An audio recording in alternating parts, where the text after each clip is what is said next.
Ongi etorri, Amaia Prieto, Baku Barrikupel proiektuaren diseinatzailea, eta ongi etorri, Amaia Olaberri, Nafarroako Emaus trapuketariak elkartearen komunikazio arduraduna.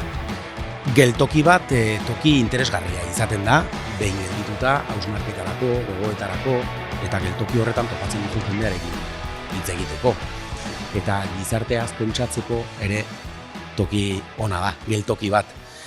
Eta gizarteaz pentsatzeko jasangarritasunaz pentsatuko dugu, jasangarritasunari begiratuko diogu. Jasangarritasunari gizartearen ikuspegitik, natura edo, bioaniztasunaren ikuspegitik eta ekonomiaren ikuspegitik begiratuko diogu. Eta hain zuzen ere begirada hori nahi baldin badugu berrerabilpenak edo birziklapenak itzelezko garrantzia dauka. Eta gaietaz hitz egiteko modu hoberena, zalantzari gabe, gai horiek ordezkatzen dituzten esperientziak ezagutzea da. Eta Zabalera, salto bat egingo dugu, Amaia, zure herrira, zu Donostiarra zara, baino Zabalen bizi zara. Ez ni nahi ni Zabaldarra naiz. Egia da, zure aita Donostitik etorrita, baino zu Zabalen jaio zinen, egia da, eta Zabaldarra zara. Eta Zabalen Baku Barrikupel proiektua daukazu.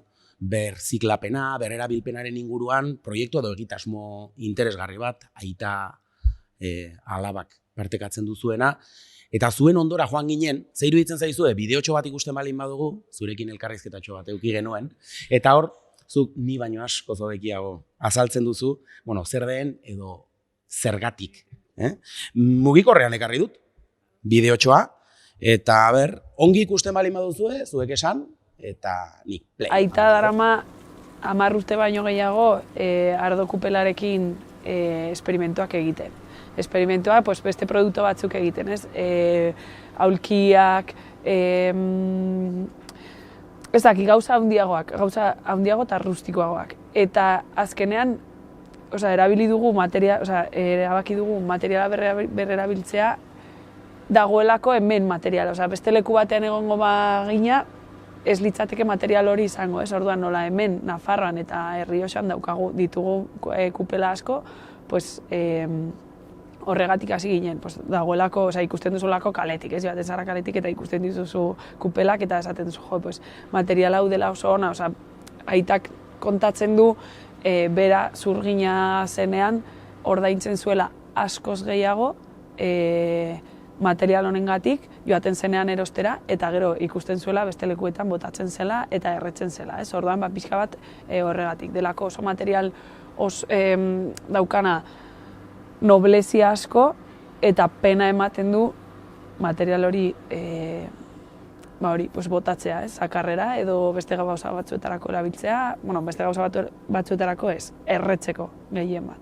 Orduan, pixka bat penarengatik, ekonomiarengatik ere bai, ez? Ordaintzen delako gero material hori beste leku batzuetan diru askorengatik, eta horregatik izan zen pixka bat, ez? Garbi dago, sartuko gara birziklapenaren gaian, baino lehenengo, igual, birziklapenaren parean daukagun errealitatea, Amaia, hemen bi Amaia. Bai, ni bai Donostikoa. Bai. Eta Amaia zu Emauseko trapuketarietan ari zara, elkartean lanean, komunikazio ardura daukazu, beraz esperientzia bat baduzu ere, birziklapenaren gaiari dagokionez. Birziklapenak zeri egiten dio aurre, jasangarritasunari begira, ez? Hitz egiten ari gara, justo kontsumo lineal bati aurre egiten diola. Nolait ere, birziklapena zirkularidade bati begira jartzen den, alternatiba edo irtenbide bat. Gaur egungo gizarteak kontsumo linealak egiten ditu gehien bat, oro har, oinarrizko materialak hartu, transformatu, hondakin bihurtu eta hondakinak bota. Eta hori, noski, horrek rekorrido gutxi motza dauka, ez? Orduan, horrelako egitasmoak, Zabalen sortutako Baku Barrikupel bezalako egitasmoak ezinbestekoak dira puskatzeko lineala den eredu hori? Noski bai, nik uste ja ez garela hain linealak, espero, ez? Jendea konturatzen ari dela, ezin dela mantendu modelo hori, eta, geroz eta gehiago berrerabiltzen dugula, orduan, azkenean objektu bat balio baldin badu zertarako apurtu eta bota, ondo baldin badago, ez du inongo zentzurik, ez? Ez inguruari begira, ez ekonomiari begira, ez du inongo zentzurik. Orduan, nik uste geroz eta gehiago berrerabiltzen dugula horregatik, objektu bat baldin badu, aprobetxatu behar da. Eta zuek ere, bueno, aprobetxatzen duzue inguruan dituzuen materialak, ez? Eta hori oso interesgarria. Esperientziarik eduki duzu, elkar ezagutzen zenuten edo? Bai, orain dela gutxi, etorri zineten, bai. Ze, gu proiektua daukagu buruan, azkenen guk egiten duguna da materiala berrerabili eta beraiek berrerabiltzen dituzte gauzak zeinak dituzten material gehiago bere pertsonan, ez? Edo bere gauza horretan orduan, guk hasi nahi dugu igual adibidez gauza horiekin tuneatu moduko bat egitea eta beste berrerabilpen mota egitea. Ze azkenean, nik uste dut desberdintasuna dela hori, ez? Materiala, ingelesez esaten da, el raw material, ez? Eta gauza bat, berrerabiltzea gauza desberdina dira.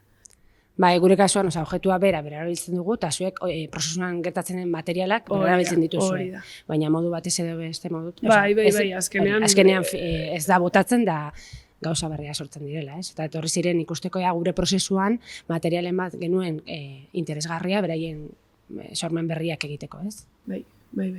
Birziklapenaz ari garenean, hitz egiten ari gara forma bat zeukan material bat, hondakin bihurtu dena, baliorik gabeko, edo baliorik ez daukala ulertu dugun material bati, batean balio bat ematen zaiola, berez badaukala balio hori, baino azten zaigu. Balioa azten, ikusten, zakarrontzean ikusten dugu momentuan, uste dugu balioa ez duela. Eta ateratzen baduzu hortik eta jartzen baduzu beste kontestu batean, berriro, orduan bai dauka balioa berriro, ez du galtzen inoiz, baizik eta gure buruak azten duela hori balioa daukala. Eta gogoratzeko bide horretan, interesgarria da ere ulertzea gizarteak dauzkan beharrak, ez? Esan nahi dut, azkenean behar anitzei irtenbide anitzak ematen zaizkio, beraz, berrerabiltzeaz gain ere, ez aldago hausnarketa bat horren atzean, gizartearekin konektatzea derrigortzen zaituena. Oski baietz, bai, azkenean nik uste dut gure proiektuak edo hildo honetan dijoazten beste edozei proiektu egiten duela, jendeari aldatzen dio txipa, ez? Ematen dio pentsatzeko gai bat edo afari batean hitz egiteko gai bat, ez orduan, bai, hausnarketa sortzen da. Bai, eta gero, gurera etortzen direnean bizitan ikusten duzunen hainbeste kilo gauza, ez? Jendeak ez dituela behar, inork ez du ezer ulertzen. Batez ere etortzen direnean txikiak, ez dute ulertzen, erotu garen edo hainbeste gauza botatzeko, ez? Eta orduan, hor klik bat egin behar dugu, ez? Ezin da izan, hainbeste gauza bota, pizten zaien logika, nik uste dut. Batzuei bentzat. Bai, batzuetan logika hori galtzen dela, ez? Eta ikusten duzunean zure begiekin pizten zaizu, eta esaten dut, ostras, igual egia da hau arazo bat dela. Baina ez baduzu ikusten ez dakizu benetako arazoa den ala ez. Hor, interesgarria da balioaz hitz egiten ari garenean, nola erakusten diguten baita ere ez, gauzek balioa berehala galtzen dutela. Osea, ez dugu benetan ikusten pertsona bezala, langile bezala, ze kostatu zaigun produktu horietara iristea. Ze horrek kosto erreal bat suposatu du, eta apatean botatzen ari gara, ez? Botatzen ari gara, horrutza iristeko egin dugun esfortzuaren parte bat. Eta beraz, balioak entzen zaionean, material bati, etzaio balioak entzen norberaren lanari, norberaren esfortzuari, norberaren pertsonaren balioari. Nik ustezuk lehen aipatu dugu, ez? Herrietan eta horrela, batez ere adineko jendea, ez? Nola baloratzen duen da, dituen gauza guztiak eta gu jasotzea joaten garenean herrietara.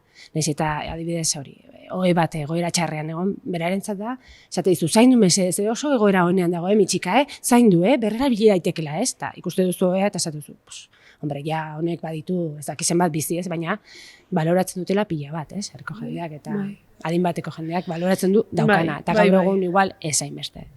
Ez dugu hainbeste baloratzen. Ez hori, lehen ere bai aipatu dugu, ez? Generazio, segun ze generazio izan, prozesu hori ikusten duzu modu batera edo bestera. Guk adibidez egiten ditugunean dekorazio lanak, edo nire aita daramatzala 20 urte baino gehiago lan hori egiten, berak, iritsi zen momentu bat, non segun zenbat urte zituen lana jasotzen zuen pertsona horrek, berak eskaintzen zion bizitza osorako altzari bat edo produktu bat, eta pertsonak esaten zion, ez dut nahi bizitza osorako, nahi dut 5 urtetarako, eta jazta, eta gero aldatu nahi dut, orduan, esaten duzu, ostras, orain kontatzen dira urtea beste modu bateran ikusten dut, ikusten duzu iragana dela igual motzagoa edo ez dakit nola... Bai, eta moden asuntoa, modarekin batera joan nahi duzu, orduan, bai. Adibidez arropan ikusten da. Modarekin bat joateko 3 hilabetero aldatu behar duzu arropa. Aldatu beharko zenuke, ez? Eta orduan horrek behartzen zaitu erosita botatzea. Hor, aurrera egiteko, generazioen arteko harremanaz gaia sartu duzute, baina zurera hurbildu ginenean hortaz hitz egin zenigun. Bereziki hortaz, zuen proiektuaren ezaugarri nagusi bezala. Ze iruditzen zaizue ikusten badugu eta heltzen diogu generazioen arteko harremanari eta gai horri. Aita artisaua da, kontrolatzen du ordenagailua, baino ez asko, eta gainera, ez zaio gustatzen duenari adinarengatik, orduan, eta ni ikasi doala diseinua, niri karreran erakutsi diate ordenagailu erabiltzen eta guretzako zen zerbait normala, egunerokoa, 3 dimentsioan lan egitea, ordenagailuarekin planoak egitea eta hori dena orduan. Berarentzako, parte artisauarentzako da gehigarri bat ze ematen dio prezisioa piezak eta egiten dugunean, eta niretzako artisautza adibidez da ere bai gehigarria ikusi daitezkelako gauzak lehenago. Nik egiten du zerbait ordenagailuan, berak badaki, aitak badaki nola geratuko den, ze egiten dugu bizualizazioa momentuan, eta gero momentu batean berak egin dezake tailerrean. Orduan, bi gauza horien batura ematen du prototipoak egitea errazagoa dela, egin ditzazkezu gehiago prueba errores, daukazu margen gehiago hori egiteko, orduan nik uste dut bata besteari komplementatzen diola, ez? Eta pixka bat ere bai denborarekin gauden momentuan ezin gara, artisautza ezin da geratu atzean eta diseinua ezin da aurreratu pila bat. Orduan gaude bata bestearekin nik uste dut momentu berean. Azkeneko gogoeta hori iruditzen zait interesgarria, ez? Nola heltzen dion batetik artisaugintzak eta bestetik teknologia berrien erabilpenak orekaren kontzeptuari, hala ikusten duzu? Bai, jendeari kontatzen diogunean saiatzen gara esaten 21 aroko artisautza posiblea dela, ez? Ze azkenean artisautza eta gainera herri batean beti ideiak eramaten gaitu gauza berdinera, ez? Alpargatak egiten dituena, taulak egiten dituena, ez? Azkenan, eta ofizio horiek behar dira, eta produktu horiek konserbatu behar dira. Baina guk egiten ditugu lanparak. Eta hori ez da artisautzaren produktu estrella. Orduan, baina bai eskuekin lan egiten dugu, bai, ez dakit, azkenean lortu dugu fusio bat, non da interesgarria, baina guretzako ere bai batzuetan da arazo bat. Ze joaten gara artisautza azoketara adibidez, eta gara arraroak. Eta joaten gara diseinu azoketara, eta gara arraroak ere bai, ez? Orduan nahi dugu igual gure proiektutik, jendeak ikustea batura hori egin daitekela eta sortu dezakegula, badago jendea aldarrikatzen duela 21 aroko artisautza eta artisautza modernoa, ez? Baina gu gure proiektutik hori gustatuko litzaiguke, jende gazteak ikustea gehien bat diseinatzaileak artisautza beharrezkoa dela ere bai. Bai, niri, esateten genuen lehenez, alde batetik, zu eta zure aitaren arteko jakintzak gehitu direla eta sortu dute proiektu politu hau, ez? Baina hori orokorrean nola aniztasunak abersten gaituen, ez? Jakintza ezberdinak, adin ezberdinak, herrialde ezberdineko jendea egotia, beti denon artean komplementatzen gara eta sortzen dira oso politiak, ez? Alde batetik hori eta gero teknologia aldetik gu ere esaten dugu hondakinen artisagoa garela, zedena eskuz egiten dugu eta nahita eskuz egiten dugu, ez? Baina, teknologia pixka dugu, pues, makina ditugu, ez, laguntzeko, baina apostu egin dugu eskuz egiteko gauzak, ze oreka bat behar da. Azken finean ezin dugu pentsatu teknologiak dena konponduko duela, ez? Osea, kutsatzen dugu dena, total, teknologiarekin garbituko dira itsasoak eta dena txapuzak azkenean nork egiten ditu, artisauak, beti, eta nor konpontzen dizkizu txapuzak. Makina txapuza bat egiten duenean, joan behar da artisau bat, eta konpondu, orduan, eske... Osea, horreka bat behar dela, ez? Osea, teknologiak ez du dena konponduko, interesgarria da, eta ez, hobetzen ditu, zuen kasuan gurean ere, laguntzen du, baina pertsona gaude horre egon bargarenak, eta eskuz egitea. Beraz, produkzio honek eta kontsumo harreman honek ere horretarako gogoetak sortu behar ditu, osea, izan behar da praktika baita ere, hausnarrarazten diguna, ze egiten dugu, zenbat kontsumitzen dugu, zenbat behar dugu, ez? Agian hor gako bat dugu, eta proiektu honetan badirudi kontraesankorra, ez? Kontsumora sartzen dituzun produktuak daude, eta kontsumitzea nahi dugu, baino bestetik, kontsumo ariketa horren bitartez, hausnartu dezakegu baita ere kontsumoaz, ez? Bai, osea, guk esaten dugu, guk gauzak saltzen ditugu, horretaz bizi gara, baina ezin da moda bat bihurtu bigarren eskua ere ez. Ze berdina da, imaginatu denak azten garela erosten bigarren eskua, eta ere erosieta bota eta kantitate handietan. Izango zen, sortuko zen hirugarren eskua eta jarriko zen baina replikatzen duzula, zure beharrak handitzen joaten da zara, eta berriro gauza gehiago behar dituzula. Orduan, hori aldatu gabe ez du zentzurik ez da berrera bilpena. Eta hori esaten dugu guk saltzen ditugu gauza, baina horrek ez du esan nahi dugula jendeak erosita botatzea gauzak. Gauza asko erostea ez baditu behar. Zuen kasuan ere, nik uste berrerabilpenak ere eskaintzen du, igual erosi dezakezu zerbait bereziago, zuen kasuan, gainera balore bat du, historia bat du atzean, arkea da. Horretaz, adibidez, konturatu gara 3 urte pasatu direnean.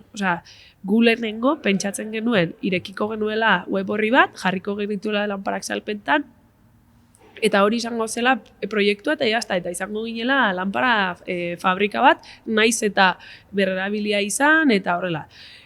Eta gero ikusi dugu gure erosketa da mantxoa, jendeak pentsatzen du erosi behar duela, guk ere bai ematen diogu denbora jendeari, kontatzen diogu historia guztia, eta azkenean 3 urte hauetan lortu dugun bide hori guztia, ez da izan salmentaren gatik, izan da historiaren gatik, eta jendeari pentsarazten diogunaren gatik.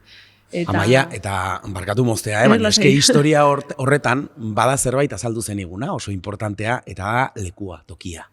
Egia, oso importantea da Zabal, ez da? Eta bueno, esplikatu eta adierazi zeniguna zuzen ere, proiektuak nun eduki behar zuen bere egoitza erabakitzerako orduan, zer erabaki zenuten? Ikusiko dugu? Gu hemengoa gara.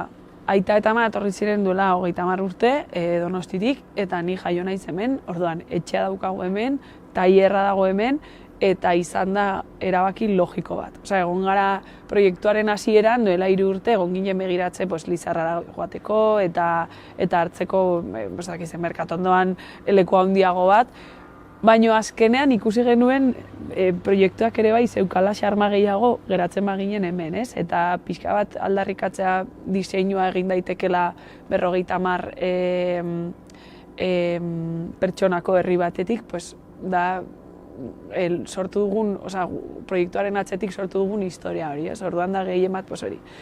Xarma gehiago duelako, lantegia dukulago etxe azpian, eta hori da oso erosoa, eta herria gustatzen zaigulako, ez? Gauza artistikoak eta garatzeko nik uste dut herria dela asko hobea. Eta gero, hirira joan nahi baduzu, joaten zara egun bat, egiten duzu esponja bat bezala, hartzen dituzu estimulo pila bat, eta gero bueltatzen zara zure etxera, baina da askoz lasaiagoa, erosoagoa, eta nik uste dut merkeagoa ere bai. Bueno, gaur egun kilometro zeroaren kontzeptua bolo-bolo dabil, ez? Eta askotan trampa asko egiten da horrekin, baino garbi dago zuen egitasmoan Zabal bezalako herri txiki batean gelditzea apostu konstiente bat izan dela. Eta apostu konstiente horri, alde positibo batzuk erakutsi dizkiezu, ez? Importantea iruditzen zaidana da, askotan kokatzen zarena zuretzako ze onurak dituen zuek Zabalen gelditu izana, baino Zabalendako ze onurak ditu zuan gelditu izanak. Ba, begira, atera duzu gai nahiko zaila ez. Herriko jendeak, eta hau esan dut beste leku batzuetan, eta kostatzen zait pila bat esatea, herriko jendeak ez du baloratzen, edo guk uste dugu ez dutela baloratzen gure lana. Nire gurasoak ez direlako herrikoak, eta badakizue herrira joaten den kanpotarra, beti kanpotarra izango dela por los siglos de los siglos, eta orduan kostatzen da pila bat herriko, azkenean familia ez baduzuan, eta lehengusuak ez badituzu baiaran edo kostatzen da. Orduan, hori, horretatik hasita, orain, 3. urtean, jendea hasi da, baina dago herriko jendea, oraindik ez dela tailerrera etorri. Eta izan dugu Europako jendea, etorri da kanpotarrak, Istanbuletik, no seke, eta nire ondokoa jarraitzen dit Instagramen, baina ez da sartu tailerrera. Orduan, herriarena da, kostatzen da, bai. Gero, adibidez, baiarak, ja, ere bai, 3. urtean ikusi du gure lana garrantzitsua dela, enpresa onuragarri badaukatela baiaran, ari garela promozioa egiten baiarari buruz eta herriari buruz, ari garela despopulazioaren inguruan lan egiten, eta orduan ja, beste begi batzuekin begiratzen gaituzte. Baina hori da, gai oso gogorra, eta lehenengo urte terdian, kostatu zitzaiguna, ekarri zituen ez disgustua baizik eta, ematen diozu buruari, esaten duzu, baino, zergatik ez dute ikusten, zenolako gauza daukaten hemen, ez? Eta, bueno, denborarekin ikuste dut joango dela pixka bat, gero ere bai, Lizarran ere bai, nire adibidez, nire adineko jendeak lehenengo momentuan kaletik edo juergan edo horrela zen Basilea, ¿qué dice Baku? No sé qué, baina zen, benetan gaiztotasunetik, eta orain ikusten dute ez, dela enpresa bat, ni lan egiten dudala hor, gainerari naiz mugitzen beste leku batzuetan, no sé qué, agertzen naiz komunikabideetan, ematen dizkigute sariak, eta ja jendea begiratzen zaitu beste modu batera. Baina oso zaila da, demostratu behar duzu denbora guztian, zure lana benetazkoa dela eta balio duela, eta hori kostatzen du, kostosa da, nekatzen zara. Bai, horri igual dago, herria ulertzerakoan herrian dauden pertsonen ikuspegi subjektiboa, ez? Baina gero ikuspegi objektibo bat dago, zuk hitz egin duzu despopulazioaren arazoaz. Ze hor, karo, sartuko ginateke atzera begiratu beharreko ezinbesteko hausnarketa bat egitera. Zergatik herrietan dago mesfidantza kanpotik etortzen denarekin.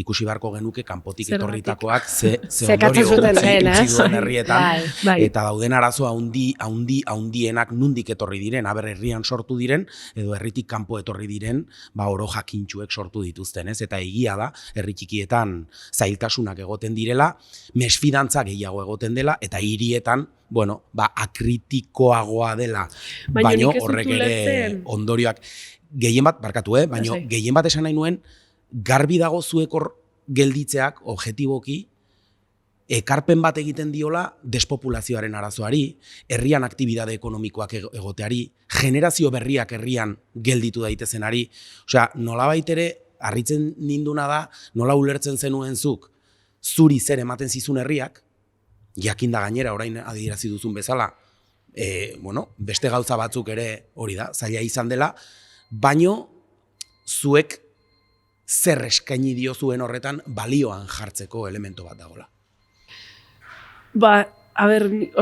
Beste egunean egon nintzen beste mahai borobil batean, eta egin nuen, esan nuen gauza bat, eta gero konturatzen nintzen gaizki zegoela. Herriari ez diogu ezer ematen, baino herrira etorri nahi duten hiriko pertsonei esaten diegu kontatzen diegu hori, ez? Herriak zer onurak emango dizkien, orduan hori lortuko du hiriko jendeak apuntatzea herri batera bizitzera, ez? Orduan ez da herriaren jendearentzako, baizik eta kanpoan daudenentzako eta herrira joan nahi dutenentzako. Eta hori, bueno, eman nion hor bueltatxo bat buruan.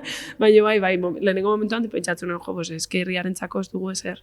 Baina herria berriro pizteko, bai. Herria biziri behar dira, ez? Bai, Hori nik uste ere konturatu garela, azken urtetan ere, herriak biziri behar dira, eta hiriko jendea, kuidao, esaten genula lehen, ez? Orain hemen elektrizitatea mozten dute eta ez ikusi dugu azken urtetan, ez? Edo mugak edo supermerkatuak geratzen dira janaria gabe. Hiriko jendeak zer egingo du. Eta herrian modu batez autosufizienteagoa gera, naturarekin kontaktuan gaudez, beste bizimodu bat da, erritmoa lasaiagoa, ez? Eta nik uste hori jendeak orain baloratzen duela gehiago, eta denok argi dugu biziri behar ditugula herriak, ez? Eta orduan, zuek egindako hau, adibidez, esan duzuna zuk, igual hiriko jendea erakartzeko, naiz eta herriko jendeari gaizkiru ditu hasiera batean, ze horrela da, herri guztietan, gaizkiru ditzen zaie bi geratzen direnen arte. Eta orduan bi daudenean eta behar dituztenean beste 50, orduan ongi irudituko zaie. Hori, ikusten duzunean hiltzen direnan, orduan hasten dira, badira herriak eskaintzen dituztela etxeak, ez? Edo horri doainik ez, ze ikusi dute hiltzen dela herria, ez? Baina hori, hasiera batean herrian zenbat zaudete 40. Ondikan jendea dagola, nahiko gaude hemen 40, ez? Baina herriak biziri behar dira, hori argi dago.